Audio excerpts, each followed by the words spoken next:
नमस्कार भाई लोग। और सब बढ़िया हो? मैं तो बढ़िया हूँ, नहीं उम्मीद करता हूँ तुम लोग तो बढ़िया ही होगे। तो आज मैं एक बहुत ही अच्छा कंसेप्ट तुम लोगों को बताने जा रहा हूँ, Markovnikov and anti Markovnikov rule with its mechanism.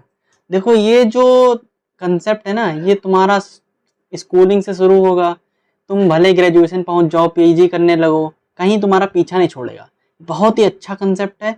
और ये जो मार्कोव-निकोव भैया थे ना, इनकी जितनी स्पेलिंग कठिन है ना, उससे ही बहुत ही आसान इनने कंसेप्ट दिया था, बस समझने वाली बात है। तो चलो शुरू करते हैं। Markovnikov rule. तो मार्कोव-निकोव रूल कहता क्या है? When a protic acid is added to an asymmetric alkene. Asymmetric alkene का मतलब क्या है कि डबल बॉन्ड के दोनों तरफ ये जो कार्बन चेन है वो अलग अलग है। देखो इधर एक ही कार्बन है, एक ही कार्बन चेन है, इधर दो कार्बन चेन है, तो यही एसिमेट्रिक कार्बन एल्कीन है। ठीक है, तो ये when a protic acid is added to an asymmetric alkene, the acidic hydrogen attaches itself to the less substituted carbon and halide attaches itself to the more substituted carbon। मतलब सीधी सी बात है, देखो जहां भीड़ भाड़ कम होगी, जहां शांति होगी, तुम वहीं जाना पसंद करोगे ना। तो वही बात है कि हाइड्रोजन वहां जाना पसंद करता है जहां लेस सब्सटीट्यूटेड कार्बन होते हैं। तो यही बात होती है, यही मार्कोव-निकोव ने कहा था। तो इसका मैकेनिज्म समझ लेते हैं। तो मैकेनिज्म क्या है? देखो HBr हमने एक एसिड के प्रेजेंस में दे रखा है, तो HBr है ये एसिड की प्रेजेंस में H प्लस और Br माइनस की फॉर्म में टूटेगा। ये एसिड का यही काम होता है कि ये प्रोटॉन जनरेट करवाता है। ये H प्लस जो है ये इलेक्ट्रोफाइल है। अब हमारे पास ये जो इस रिएक्शन मिक्सचर में न्यूक्लियोफाइल कौन सा है? ये डबल बॉन्ड। ये डबल बॉन्ड जो है ये न्यूक्लियोफाइल है, क्योंकि इसके पास है इलेक्ट्रॉन ज्यादा। तो ये जो न्यूक्लियोफाइल जब प्रोटॉन को देखेगा रिएक्शन मिक्सचर में, तो इसके पास करेगा अटैक। जब ये अटैक करेगा तो एक तरफ तो हाइड्रोजन बॉन्ड हो जाएगा और एक तरफ बन जाएगा कार्बोकैटायन। अब इसकी दो पॉसिबिलिटी हैं कि हाइड्रोजन कौन से वाले कार्बन पे अटैक करेगा। आप लोग सोच रहे होंगे कौन से वाले पे करेगा, तो यही बात है, इसमें दो पॉसिबिलिटीज हैं, नंबर 1 और नंबर 2। एक तो इस वाले क्या कहते हैं, इस वाले फर्स्ट वाले कार्बन पे अटैक किया हाइड्रोजन ने, तो यहाँ पर कार्बोकैटायन बन गया। अगर इस वाले कार्बन पे हाइड्रोजन ने अटैक किया तो यहाँ कार्बोकैटायन बन जाएगा। तो अगर देखो इस वाले कार्बोकैटायन में क्या है, इसका हम थोड़ा सा अंदर केमिस्ट्री देख लेते हैं कि इसको कार्बोकैटायन देखो 1 2 एंड 3 कार्बन चेन से अटैच है, तो ये बन गया 3 डिग्री कार्बोकैटायन।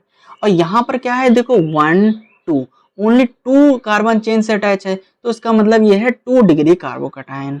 अब हाइपर कॉन्जुगेशंस देख लेते हैं, इसमें कितने हाइपर कॉन्जुगेशंस हैं। हाइपर कॉन्जुगेशन पहले हम जान लेते हैं होता क्या है। हाइपर कॉन्जुगेशन होता है localization of CH bond of an alkyl group directly attached to an atom. ये हाइपर कॉन्जुगेशन क्या करता है कि ये जो कार्बोकैटायन होता है इसको स्टेबलाइज करता है। More number of hydrogen carbon bond and then more the stable is the carbocation. Okay, तो ये हाइपर कॉन्जुगेशन यहाँ पर देख लेते हैं कितने हैं। यहाँ पर देखो 3 4 5 and 6 and 7 hydrogen, 11 hyper conjugated hydrogen means adjacent carbon पे देखो 3 4 5 एंड 6 एंड 7 हाइड्रोजन अटैच हैं।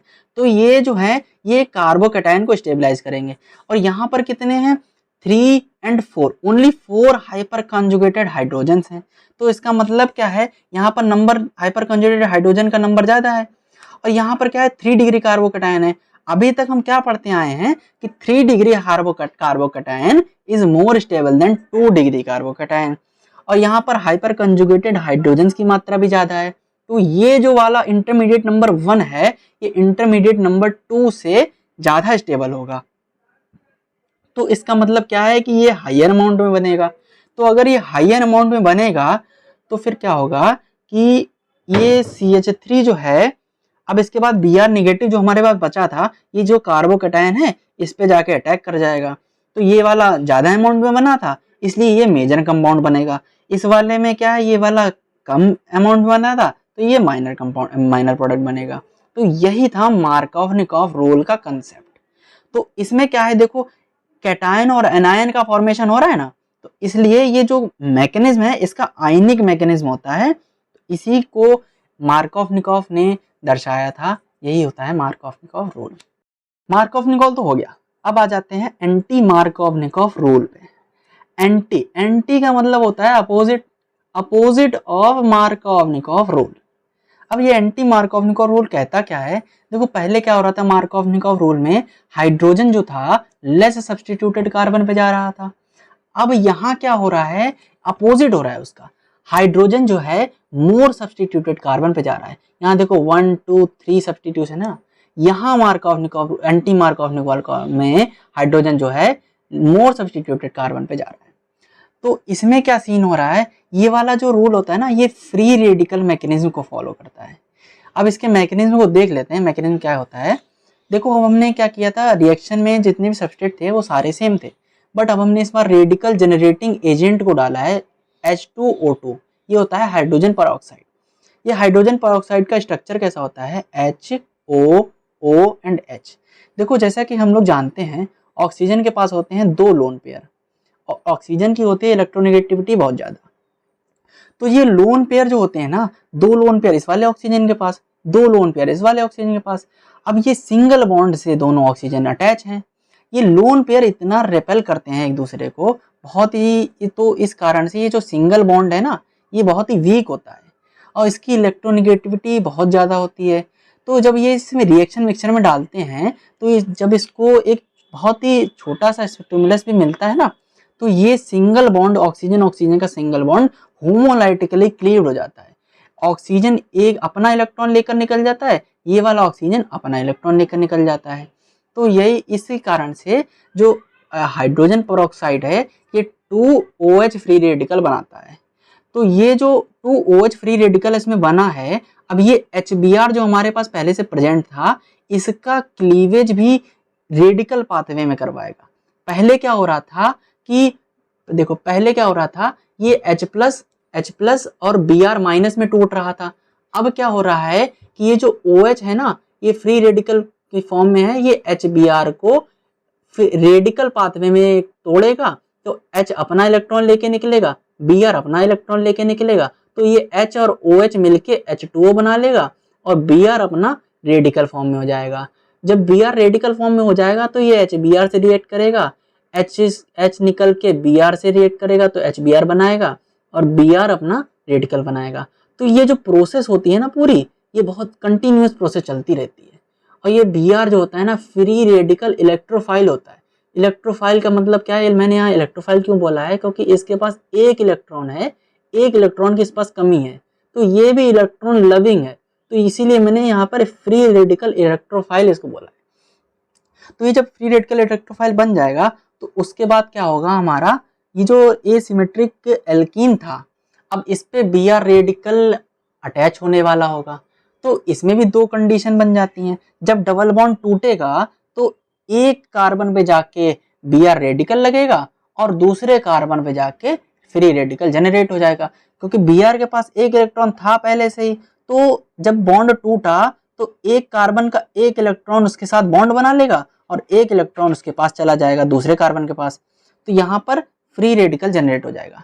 अब इसमें भी 2 कंडीशंस हैं, या तो पहले वाले कार्बन पे जाके अटैच करेगा तो दूसरे वाले कार्बन पे फ्री रेडिकल बन जाएगा। दूसरी वाली कंडीशन में क्या हो रहा है कि दूसरे वाले कार्बन पे Br अटैक कर रहा है, तो ये दूसरे वाले कार्बन पे फ्री रेडिकल बन जाएगा। तो इसमें भी सेम टू सेम पहले जैसे ही कंडीशन है। देखो 3 डिग्री फ्री रेडिकल फॉर्मेशन इसमें हो रहा है, 3 डिग्री, और इसमें क्या हो रहा है, 2 डिग्री फ्री रेडिकल फॉर्मेशन हो रहा है। तो 3 डिग्री फ्री रेडिकल जो होता है ना, वो 2 डिग्री फ्री रेडिकल से स्टेबल होता है, मोर स्टेबल होता है। और इसमें जो हाइपर कॉन्जुगेटेड हाइड्रोजन हम देखते हैं, तो इसमें कितने हैं, 3 4 5 एंड 6 हाइपर कॉन्जुगेटेड हाइड्रोजन है, और इसमें कितने हैं, ओनली 3 हाइपर कॉन्जुगेटेड हाइड्रोजन है। तो इसका मतलब क्या है कि जो इंटरमीडिएट नंबर 1 है ना, वो इंटरमीडिएट नंबर 2 से ज्यादा स्टेबल होगा और मोर अमाउंट में बनेगा। जब ये मोर अमाउंट में बनेगा तो इसका मतलब क्या है कि जब ये बाद में जब HBr जो ये होमोलाइटिकली क्लीव हो रहा था, उसका जो H है ना, वो फ्री रेडिकल की फॉर्म में जाएगा एक इलेक्ट्रॉन लेके, और जो यहाँ पर हमारा 3 डिग्री फ्री रेडिकल बना था, इससे जाके अटैच हो जाएगा और यहाँ पर हमारा प्रोडक्ट बना लेगा। इसमें क्या होगा, यहाँ पर जो 2 डिग्री फ्री रेडिकल बना था, इस पे जाके हाइड्रोजन जाके अटैच हो जाएगा और ये हमारा माइनर प्रोडक्ट बना लेगा। अब आप लोग ये सोच रहे होंगे कि ये जो HBr है ये भी होमोलाइटिकली क्लीव हो रहा है, तो ये जो H है यही क्यों जाके उस पर बाइंड हो रहा है, Br क्यों नहीं जाके बाइंड हो रहा है। अब देखो क्या होता है, कार्बन और हाइड्रोजन की जो इलेक्ट्रोनेगेटिविटी होती है ना, वो ऑलमोस्ट सेम होती है, इक्वल नहीं होती है, ऑलमोस्ट सेम होती है, कोई डिफरेंस ज्यादा नहीं होता है। लेकिन Br और कार्बन की इलेक्ट्रोनेगेटिविटी जो होती है ना, वो बहुत ज्यादा होती है। तो मतलब एक बहुत ज्यादा इलेक्ट्रोनेगेटिव है, एक कम इलेक्ट्रोनेगेटिव है, तो वो बॉन्ड नहीं बना सकते। अब जैसे तुम्हारी गर्लफ्रेंड है, वो बहुत ज्यादा निगेटिव और लड़ाकू है और तुम हो बहुत शांत, तो तुम्हारा बॉन्ड कभी नहीं बन पाएगा, कभी न कभी तुम्हें छोड़ना पड़ जाएगा उसे, ठीक है ना। तो ऐसे हाइड्रोजन जाके उस पर अटैच कर रहा है। तो यही पूरा रिएक्शन जो हमने मैकेनिज्म बताया, यही एंटी मार्कोवनिकॉफ रूल कहता है। तो इसमें क्या है, कैटायन और एनायन का जनरेशन नहीं हो रहा है, इसमें फ्री रेडिकल का जनरेशन हो रहा है, तो इसलिए ये फ्री रेडिकल मैकेनिज्म कहलाता है। तो यही था एंटी मार्कोवनिकॉफ रूल। तो यहाँ पे मेरा लेक्चर होता है समाप्त। अब तुम लोगों को कैसा लगा ये बस कमेंट करके बता देना, जिससे आगे की वीडियो अपलोड करने में थोड़ा सा कॉन्फिडेंस आ जाए।